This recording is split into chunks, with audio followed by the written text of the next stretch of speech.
आई तुझा आशीर्वाद मालिकेच्या आजच्या भागामध्ये आपण पाहत आहोत की आता इथे दागटांची पोरं म्हणजे चौघी जण अवनीच्या खोलीमध्ये असतात आणि उंदीर शोधत असतात.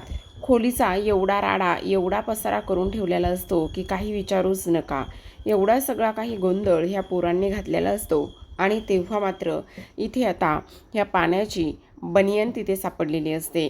पाण्या ओरडत असतो आणि म्हणत असतो, ही बनियान माझी आहे. इथे ही बनियान ठेवण्याची हिंमत कोणाची झाली असं इकडे तो बोलत असतो. तेव्हा धन्या म्हणत असतो, कोणाची काय झाली असं काय म्हणतोयस? ती माझ्यासाठी माझी लकी बनियान आहे आणि ही बनियान इथे कोणी ठेवली आहे असं सुद्धा तो बोलत असतो. तेव्हा धन्या म्हणत असतो, तुझ्यासाठी लकी असेल पण तुला सांगू का, मग ती लकी असली म्हणून काय झालं? तेव्हा पाण्या म्हणत असतो, कारण ही जर बनियान मी घालून गेलो तर माझे 4-5 कस्टमर 4-5 सर्व्हिसिंगसाठी गाड्या नक्कीच येतात असं इकडे तो बोलत असतो. आणि तेव्हा मात्र ही बनियान माझी इथेच ठेवली आहे ह्यानी असं सुद्धा तो धन्याला बोलत असतो. तेव्हा यशा म्हणत असतो, काय चाललंय तुमचं तिघांचं सुद्धा, काय चाललेलं आहे? कशा पद्धतीने आणि कसं भांडताय तुमचं तुम्हाला तरी कळतंय का? अरे ह्या घरामध्ये एक नवीन मुलगी आलेली आहे, कमीत कमी त्या गोष्टीचा तरी इथे जरा विचार करा. आणि ह्या सगळ्या गोष्टी तशा पद्धतीने तुम्ही करू नका. काय काय करताय काय तुम्ही, काय काय चाललंय काय तुमचं, असं सुद्धा आता इकडे ते लोक बोलत असतात. आता हे सगळं काही बोलत असताना मात्र आपण पाहतो इथे हा धन्या म्हणत असतो, खरं तर इथे ना हा शर्ट माझा आहे आणि ह्या शर्टमध्ये मी किती हँडसम दिसतो. आणि असा बोलल्याबरोबर धन्या म्हणत असतो, हा काडी पैलवान कुठचा आणि म्हणे की हँडसम दिसतोय, थोबाड बघितलंस का आरशामध्ये? आता मात्र यशोदाला अजून राग आलेला असतो. यशोदा म्हणत असतो, मला तर हल्ली कळत नाही नेमकं कोणाकोणाला आणि कसं कसं सांभाळावं तेच कळत नाही आहे. अरे तिकडं ते अण्णा सदनकदा पिऊन पडलेले असतात आणि तेवढ्यातच अवनी आता येत असते आणि तुम्ही अशा पद्धतीने वागताय. मग आता इकडे ह्या दोघांचे पुन्हा भांडणं लागलेले असतात, धन्याचे आणि त्याचबरोबर पाण्याचे. एवढे भांडणं लागलेले असतात की आता मात्र इथे ते एकमेकांच्या अंगावर धावून जात असतात. आणि तेवढ्यातच यशोदा त्या दोघांना सुद्धा शांत करण्याचा तेवढाच प्रयत्न करत असतो, पण तरीसुद्धा ते लोक मात्र प्रचंड भांडत असतात. आता अवनी आली ही गोष्ट त्यांना समजते. इकडे यशोदाने पाण्याला पकडलं असतं तर राजाने इकडे धन्याला पकडलं असतं आणि त्यांची भांडणं सोडवत असतात. जेव्हा अवनी घरामध्ये येण्याची चाहूल लागते तेव्हाच मात्र इथे आता हा धन्या पाण्याला समोर बसवतो आणि त्याच्या डोळ्याला फुंकर मारत असतो आणि म्हणत असतो, कशाला उगाचच एवढं काम करतोस? मी तुला म्हटलं होतं ना मी हे सगळं काही कामं करेल म्हणून. अवनी जेव्हा हे पाहते तेव्हा तिला धक्काच बसतो. ती तर तिच्याच विचारामध्ये असते, पण ह्या लोकांनी मात्र तिच्यासमोर असा ड्रामा क्रिएट केलेला असतो. दुसरीकडे आपण पाहतो आता इथे पायल आणि त्याचबरोबर नमिता ह्या दोघी जणी इथे गॅरेजमध्ये जाऊन पोहोचलेल्या असतात, कारण त्यांना इथे जाणून घ्यायचं असतं की पाण्याच्या आयुष्यामध्ये आणखी कोणती दुसरी मुलगी आहे म्हणून. मग आता इकडे ह्या संभ्याला त्या म्हणत असतात, खरं तर प्रेक्षकांनो ना मालिकेमध्ये एकही नावाचं सरळ नाही बरं का, अवनी सोडता आणि पायल सोडता. आता बघा ना, नमिता नाव आहे, नमी म्हणतात, धन्या, पाण्या, यशा, त्याचबरोबर आता ह्याचं नाव संभाजी बहुतेक, पण ह्याला संभ्या म्हणतात. असो, आता इकडे आपण पाहतो की ह्या दोघी जणी म्हणत असतात, हाय संभ्या भाऊजी. तेव्हा तो म्हणत असतो, तुम्ही इथे कोण, काय पाहिजे, गाडी नीट करायची का? अहो धाकल्या जाऊबाई आल्यात. तेव्हा तो म्हणत असतो, कोण धाकल्या जाऊबाई? मग आता पायल त्याच्याकडे रागाने पाहते आणि म्हणत असते, काय चालले, धाकल्या जाऊबाई कोण आहेत ही गोष्ट तुम्हाला माहिती नाही आहे का? मग तो म्हणत असतो, सॉरी माहीत नव्हती, सॉरी सांगा ना. इकडे दुसरीकडे पाहतो तर काय, हा धन्या आता पाण्याच्या डोळ्यामध्ये कचरा गेल्याचं नाटक करत असतो आणि तो काढण्याचा प्रयत्न करत असतो. आणि तेव्हा दोघेही जण अवनीसमोर भांडत नाहीत आणि नाटक करत असतात. हे सगळं काही पाहिल्यानंतर राजा आणि त्याचबरोबर यशोदा हे दोघेही जण पाहतच असतात. तेवढ्यातच आता इथे राजा म्हणत असतो, अरे काय चाललंय काय तुमचं? मग आता यशोदा म्हणत असतो, वहिनी आल्या. मग ते दोघेही जण लगेच उठतात आणि दोघेही जण उठल्यानंतर तुम्ही कधी आलात असे मुद्दामून विचारत असतात. नाटक तर सुरूच होतं. मग आता हे तिघेही जण बाहेर निघालेले असतात. तेवढ्यातच अवनी त्या तिघांना सुद्धा थांबवते. आता थांबवल्यानंतर ह्यांना असं वाटत असतं की बहुतेक आम्ही भांडत होतो ते सत्य इथे समोर आले, अवनीने ते ऐकले असं त्यांचा विचार झालेला असतो. तेव्हा अवनी म्हणत असते, मला तुमच्याशी बोलायचं आहे. असं म्हटल्याबरोबर आता इकडे ते तिघेही जण जागीच थांबलेले असतात. दुसरीकडे संभ्यासाठी ह्या पोरींनी आता नाश्ता आणलेला असतो. कारण इथे त्याचं सगळं काही बद्दल सगळं काही काढून घ्यायचं असतं, म्हणून इकडे नाश्ता आणलेला असतो. मग आता इकडे नमिता म्हणत असते, बघितलंस का, आम्ही ना तुझ्यासाठी मस्त असा नाश्ता घेऊन आलेलो आहोत. मग आता आम्हाला एक गोष्ट सांगायची आहे. काय सांगायची आहे असं बोलल्याबरोबर ती म्हणत असते, हा जो काही पाण्या आहे ना, पाण्या त्याचं नेमकं काय चाललेलं आहे, म्हणजे तो कुठे जातो, कोणाला फिरवतो, किंवा त्याने कोणाला गिफ्ट वगैरे दिले हे तुला माहिती का? असं म्हटल्याबरोबर आता इकडे तो म्हणत असतो, नाही नाही नाही नाही, आमच्या गॅरेजमध्ये भरपूर पोरी येतात ना पोरी, नेमक्या कोण असतात? अहो आता कस्टमर आहेत म्हटल्यावर येणारच ना. पण तेवढ्यात संभ्याला मात्र इथे समोर ठेवलेला तो नाश्ता खायचा असतो आणि समोर ठेवलेल्या नाश्त्याकडे जेव्हा जेव्हा तो हात करत असतो तेव्हा तेव्हा पायल आणि नमिता ह्या दोघी जणी त्याला पूर्णतः थांबवण्याचा प्रयत्न करत असतात आणि नाश्ता करून देत नसतात आणि लगेचच विचारत असतात की आता पुढे सांग की इथे गॅरेजमध्ये आणखी कोण कोण येतं. मग आता हे सगळं काही विचारत असताना इकडे तो म्हणत असतो, एक मिनटं, तुम्ही नेमकं तुम्हाला काय विचारायचं आहे आणि कशाबद्दल विचारायचं आहे? हे बघा, मी असलं तुम्हाला काही सांगणार नाही, समजलं का? दूर व्हा.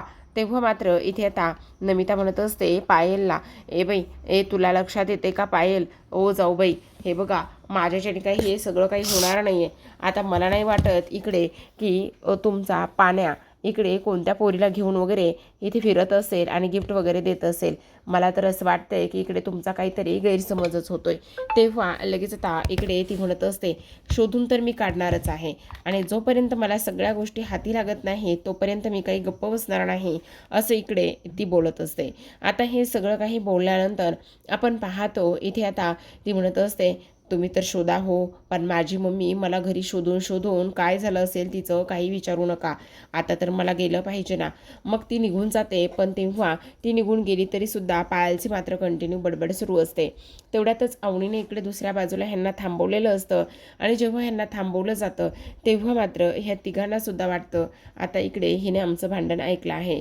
मग आता हे तिघे आणि त्याचबरोबर राजा असे चौघी जण पुन्हा आतमध्ये जातात आणि म्हणत असतात, काय झालेलं आहे? सगळं काही ठीक आहे ना वहिनी? कशाबद्दल तुम्ही बोलताय? सांगा ना, काय झालेलं आहे? असं बोलल्याबरोबर आपण पाहतो की इथे आता ती म्हणत असते, काय झाले तुम्हाला एक गोष्ट सांगू का? मला ना नवीन सिम कार्ड हवं आहे आणि तुमच्यापैकी कोणीतरी मला एक नवीन सिम कार्ड आणून द्या. आणि तेव्हा इकडे नवीन सिम कार्ड का? कारण मी जर माझ्या फोनवरून फोन लावला तर ते फोन उचलणार नाही आहेत, तुमच्या फोनवरून कुणाच्या फोन लावला तर ते उचलणार नाही आहेत. म्हणून मी काय म्हणते की तुम्ही ना मला एक नवीन सिम कार्ड आणून द्या. असं म्हटल्याबरोबर लगेच आपण पाहतो की इथे आता ते म्हणत असतात, पण फोन कुणाला लावायचा आहे? कोणाला काय? राजा म्हणत असतो, त्यांच्या घरच्यांना लावायचा आहे. अच्छा अच्छा, ठीक आहे ठीक आहे, बरोबर. मग आता लगेच इथे धन्या तर एका पायावरच जायला तयार असतो. तो म्हणत असतो, ठीक आहे, काळजी करू नका, मी लगेचच तुमच्याकरिता नवीन सिम कार्ड आणतो. मग आता यशोदा म्हणत असतो, कॉलेजला कोण जाणार आहे? कॉलेजला जायचं, कळलं का? मग आता इथे हा पाण्या जो आहे तो म्हणत असतो, बरं ठीक आहे, मी जातो. मग आता यशोदा म्हणत असतो, त्याची काही गरज नाही आहे आणि कामावर कोण जाणार आहे? असं म्हणून आता तू सांग मग कोण जाणार आहे आणि कुणाला पाठवणार आहेस तू नवीन सिम कार्ड घेण्यासाठी? असं म्हटल्याबरोबर आता मात्र तो म्हणत असतो, बरोबर ठीक आहे, जा पाण्या आणि त्याचबरोबर धन्या, तुम्ही दोघेही जण जा. आणि इकडे राजाला मात्र कामाला जायचं आहे असं इकडे तो बोलत असतो. आता इकडे दुसऱ्या बाजूला मात्र ही आत्याबाई, सुलू आत्याबाई खूपच जास्त रागवलेली असते, चिडलेली असते. ती म्हणत असते की काय गे, तुझं काय चाललेलं आहे? आपल्या दुश्मनाच्या घरी जाण्याचं तू ठरवलंच आहेस का? कशाला उठसूट तिकडे जात असते? तेव्हा नमिता म्हणत असते, अगं आई असं काय करतेस? अगं आई असं काय करतेस म्हणजे ती लोक कशी आहेत हे तुला माहिती नाही आहे का? तेव्हा नमिता मात्र सुलूला उलट बोलत असते आणि म्हणत असते, ह्या घरामध्ये कोण कसं आहे आणि त्याचबरोबर कुणी काय काय केलेलं आहे हे सगळं काही मला व्यवस्थित माहिती आहे आई, आणि त्यामुळे तू इथे मला सांगायची अजिबात गरज नाही. आणि तेव्हा मात्र सुलू म्हणत असते, आपलंच नाणं खोटं आहे. तर इतरांना बोलून त्याने काय होणार आहे असं बोलल्यानंतर आता मात्र इथे आपण पाहतो की दुसऱ्या बाजूला दत्तूने महेशला कॉल केलेला असतो आणि महेशला कॉल केल्यानंतर इथे तो म्हणत असतो, अहो अहो काय सांगू, तुमच्यासाठी फार आनंदाची गोष्ट आहे. म्हणजे बघा ना, तुमच्या पोरीचा किती आणि कशा पद्धतीने इथे जाच होतोय तीच गोष्ट मी तुम्हाला सांगायला फोन केला आहे. आणि तेव्हा महेश म्हणत असतो, काय चाललंय काय, किती बकवास आहे, मला तुमचं काहीच ऐकून घ्यायचं नाही.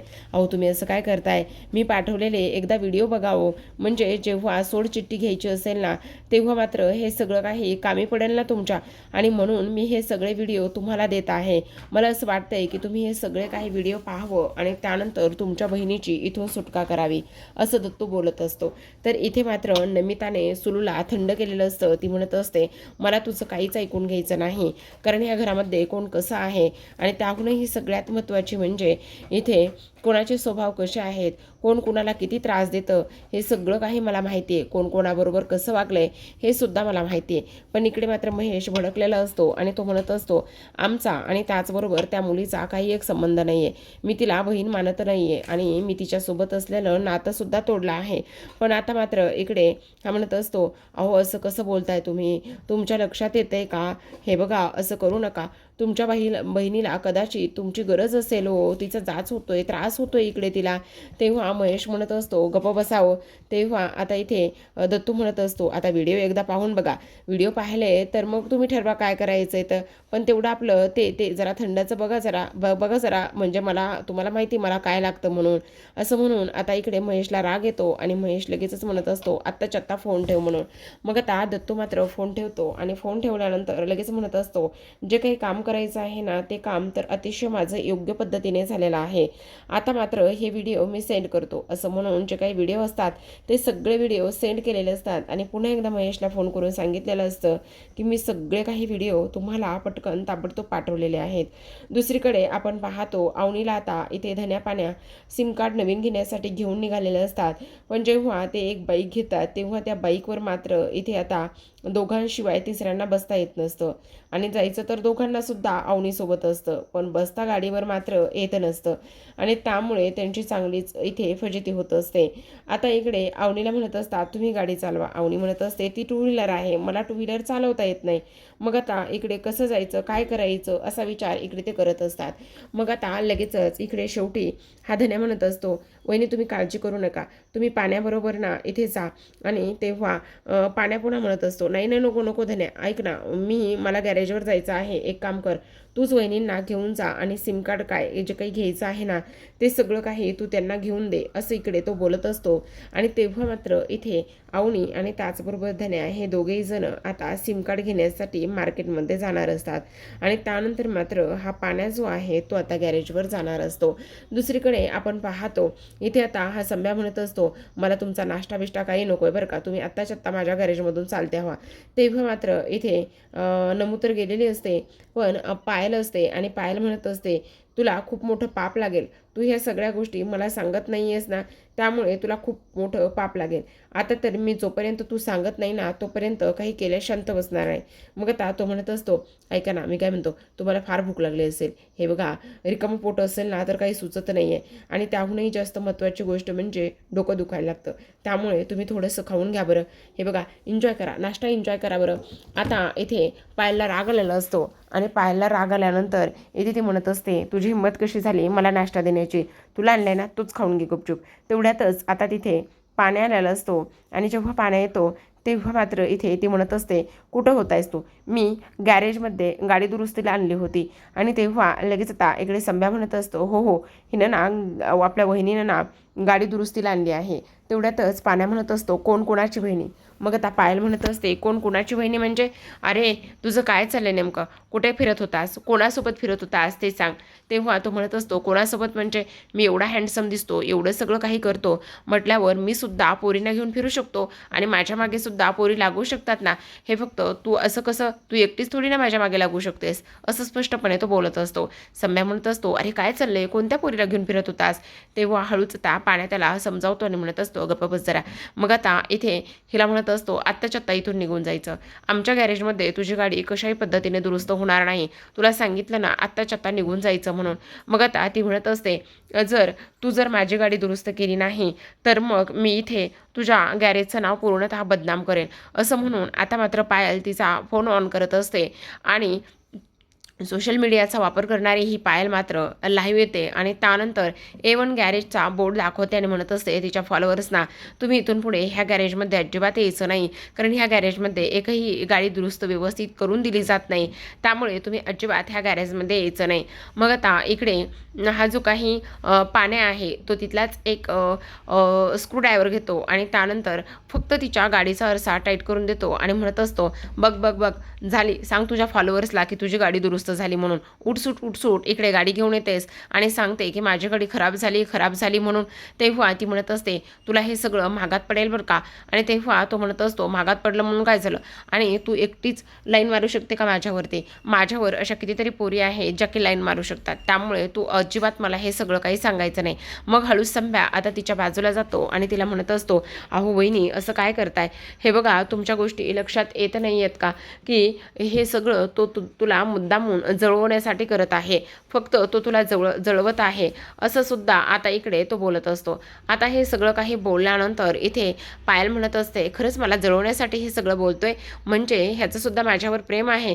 असं म्हटल्याबरोबर आता लगेचच पाण्या म्हणत असतो, काय जळवतोय गप्प बसे, मी सुद्धा आत्ता इकडे पोरींसोबतच फिरत होतो, कळलं का तुला, आणि तू काय करतोयस, चल आत्ताच्या आत्ता तिला इथून निघून जायला सांग. मग आता सम्या म्हणत असतो, असं काय करतोय भाऊ, जाऊ दे ना सोडून, केव्हापासून वहिनी इथे येऊन बसलेली आहे.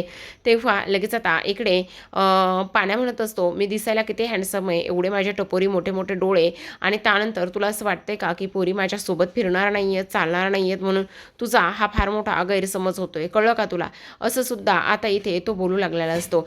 तेव्हा मात्र इथे आता लगेचच पायल पुन्हा संभ्याकडे जाते आणि म्हणत असते, खरं सांग, काय जळवतोय ना तो मला, मुद्दामून माझी खेचतोय ना? हो, मुद्दामूनच तुझी खेचतोय, आणि तेव्हा तुला कळत नाही.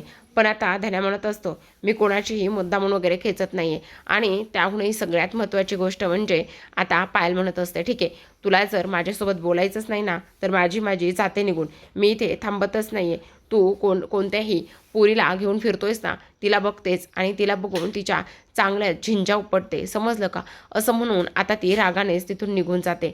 तेव्हा जाताना पाण्या म्हणत असतो, जा कुठे जायचंय ना तिकडे जा, त्याने मला काही एक फरक पडणार नाही, असं सुद्धा आता इकडे तो बोलत असतो. दुसरीकडे आपण पाहतो दुसऱ्या दिवशी सकाळी आता इथे यशोदाने सगळं काही आवरलेलं असतं आणि त्याचा तो कामावर निघालेला असतो. जेव्हा तो कामावर जातो तेव्हा मात्र इथे राजा आलेला असतो आणि राजाला यशोदा म्हणत असतो, तुझ्या लक्षात येते का? तेव्हा यशोदा म्हणत असतो, अरे थांब जरा, आजसुद्धा त्या मला हट्टाने विचारत होत्या की एखादी खोली वगैरे रूम वगैरे भेटली का म्हणून. तेव्हा राजा म्हणत असतो, अरे ते होय. तेव्हा यशोदा त्याच्यावर चिडतो आणि म्हणत असतो, हे बघ, प्रत्येक गोष्ट एवढी हलक्यात घेऊ नकोस, तुझ्या लक्षात येते का, तू फार जास्त चुकीच्या पद्धतीने वागतोयस, तुला हे सगळं काही करण्याची काही गरज नाही आहे. हे बघ, त्या राजकुमारी आहेत आणि त्याचबरोबर त्यांचं आत्तापर्यंतचं आयुष्य हे एका राजकुमारीसारखं गेलेलं आहे, त्यामुळे मी तुला स्पष्टपणे सांगतोय की आत्ताच्या आत्ता त्यांना त्यांच्या घरी सोडून ये आणि त्यांच्यासोबत राहण्याचे स्वप्न वगैरे अजिबात बघू नको, असं स्पष्टपणे राजाने यशोदाने राजाला सांगितलेलं असतं. दुसरीकडे आपण पाहतो धन्या आणि त्याचबरोबर अवनी हे दोघेही जण आता सिम कार्ड घेण्यासाठी जातात. अवनी बाहेरच उभी असते आणि धन्या मात्र आतमध्ये जाऊन सिम कार्ड घेऊन येतो आणि मोबाईलमध्ये टाकून लगेच अवनीला देत असतो. चालूसुद्धा झालेलं असतं. अवनी फार आनंदात असते. मग आता इथे धन्या म्हणत असतो, मला एक गोष्ट सांगा बहिणी, हे सिम कार्ड जे आहे ना ते इथे मी तुम्हाला दिला आहे आणि त्याचबरोबर असं समजा की हा जो मोबाईल आहे ना तुमचा तो नवीनच आहे, जुना नाही आहे, आणि असं समजा की आता नवीन मोबाईल तुम्हाला मिळाला आहे. मग तुम्ही नवीन मोबाईल मिळाल्यानंतर खूप जास्त उत्साह असतो ना आपल्याला की आपण कोणाला फोन लावणार, काय करणार म्हणून, ह्या सगळ्या गोष्टीचा खूप जास्त उत्साह असतो ना. मग मला सांगा, तुम्ही पहिला फोन कोणाला लावणार बरं, सांगता का, पहिला फोन कोणाला लावणार? तेव्हा मात्र अवनी मनामध्ये विचार करत असते, खरं तर मी पहिला फोन जो आहे ना तो पहिला फोन मी इथे तर मी माझ्या बाबांनाच पहिला फोन लावला असता, पण ते उचलणार नाहीत आणि त्यानंतर आईला लावून ती माझ्याशी बोलणार नाही आहे, दादा उचलणार नाही, ह्या सगळ्या गोष्टी ती बोलत असते. पण आता लगेचच तो म्हणत असतो, ती म्हणत असते, खरं सांग, पण मला एक गोष्ट सांग, तू पहिला फोन कुणाला लावला असतास? जर तुलासुद्धा मोबाईल असता, असं समज की हा मोबाईल तुझाच आहे आणि आज मी तुला सांगते की तू पहिला फोन लाव म्हणून. बोल बोल, पहिला फोन कुणाला लावला असता? राजाला, यशदाला, पाण्यात नाही नाही, तू अण्णांनाच पहिला फोन लावला असता. बरोबर, बोल, अण्णांनाच लावला असताना पहिला फोन. तेव्हा मात्र इथे तो लाजल्यासारखा करत असतो आणि तेव्हा ती म्हणत असते, काय झालं काय झालं? तेव्हा तो म्हणत असतो, आणा इकडे, फोनच लावून दाखवतो. आणि ती म्हणत असते, अच्छा गर्लफ्रेंडला फोन लावतोस? मग आता तो फोन घेतो आणि बाजूला जाऊन फोनवर बोलायला लागत असतो.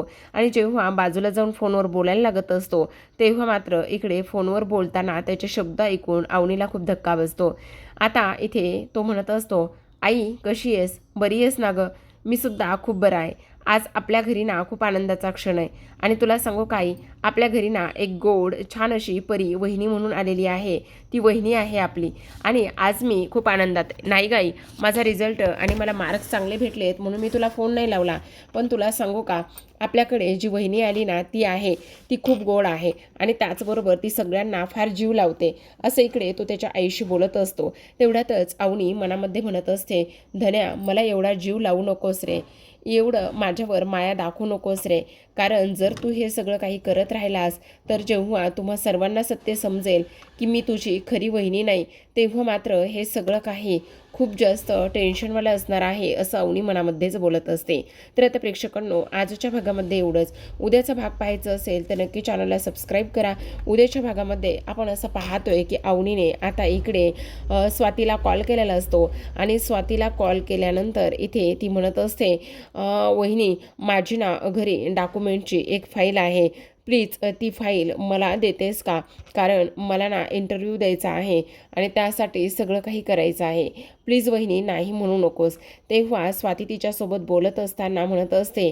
तेवढ्यातच साऊंड ओपन करायला लावतो महेश आणि महेश म्हणत असतो, मिळणार नाही. तुला जे काही करायचं आहे ना ते कर.